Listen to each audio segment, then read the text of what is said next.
Cuando yo miro en retrospectiva, tenemos algunos datos que a nosotros nos dejan con la tranquilidad de haber intentado y de haber puesto el máximo esfuerzo. De 4 años de gobierno, 3 años la industria creció. Durante 37 meses creamos empleo.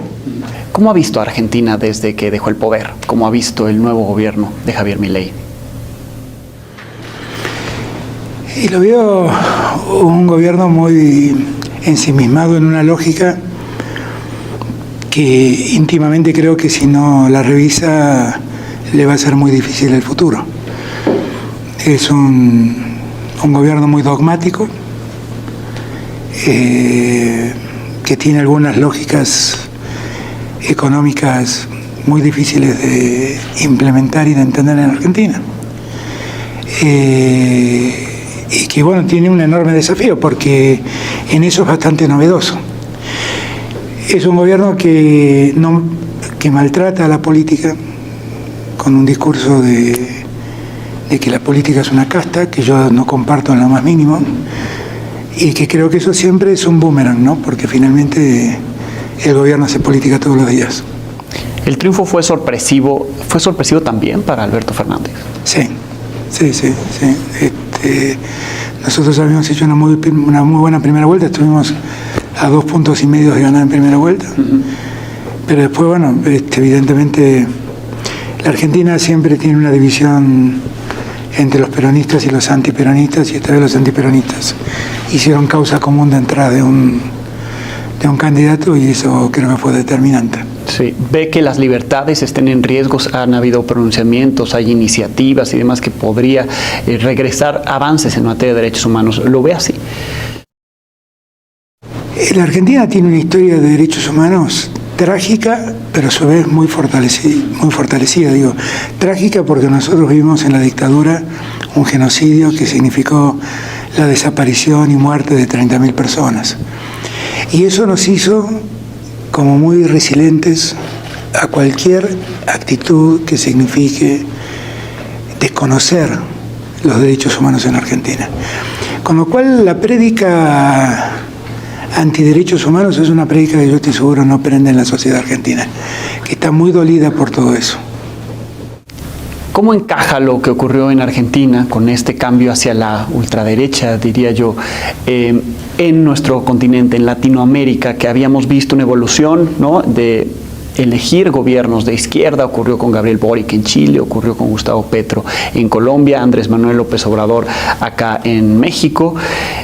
Pero de pronto, elecciones que ponen a la derecha o regresan a la derecha al poder en distintos países. Yo diría que saquemos el caso de Andrés Manuel, porque Andrés Manuel llegó antes que muchos de nosotros.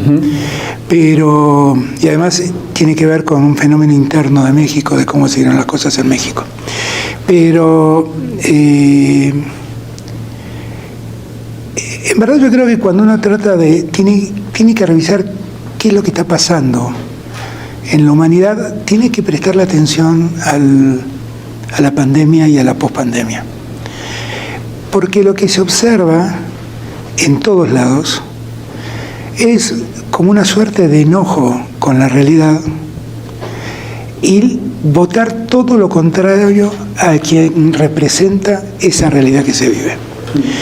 Porque nosotros, por ahí a alguno le asombra lo que pasó en Argentina, pero no es más asombroso que la ultraderecha haya ganado en los Países Bajos.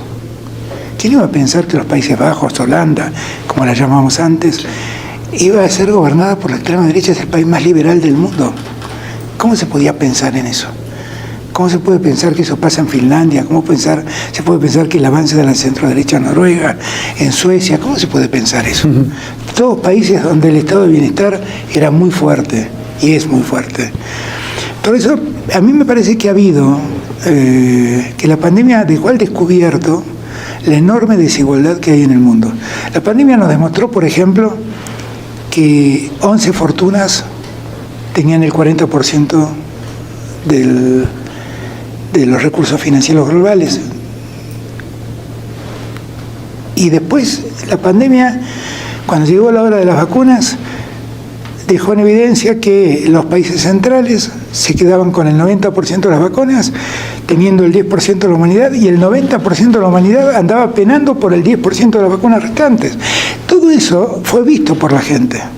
En el medio había muchos países que no tuvieron capacidad para poder afrontar la atención sanitaria, y se vio la desigualdad ahí también, con la falta de salud pública y demás. Entonces la gente, yo creo que en alguna medida vivió un momento de enojo y vive un momento de enojo con el presente, y carga ese enojo sobre el que gobierna. Me parece que este tema nadie le está prestando atención, y es un tema al que hay que prestar atención, porque yo creo que ha quedado afectada la psicología humana, a todos, a todos, y que mucha gente se ha volcado a esto, se ha volcado a posiciones muy reactivas, tratando de dar vuelta a un sistema que ellos consideran injustos. Después, yo a mi juicio, lo que eligen solo genera más injusticia, pero bueno, ahí ya y más enojo en algún momento, claro, que no solucionan los problemas que están enojando a la gente. Exactamente. Y eso se ve, digamos, que pueda ocurrir, lo ve con Argentina, lo ve con otros países. ¿Qué puede ocurrir? Que ese enojo no termine, que no haya calma. Bueno, no lo sé. Pero no es un enojo violento, es porque como es algo psicológico que funciona en la cabeza de la gente, no es algo que necesariamente violento. Lo que sí es, y es entendible, ¿no? Hay mucha gente que ha visto la desigualdad y que quiere cambiar esa desigualdad. Y entonces a quienes gobernábamos en ese momento nos hizo cargo de la desigualdad. Y en verdad no éramos necesariamente los responsables, pero nos hizo cargo de esa desigualdad. Y eso sigue ocurriendo. Sigue ocurriendo la presencia de la derecha en España, por ejemplo, que es tan fuerte. La derecha hoy en día en Francia con Le Pen.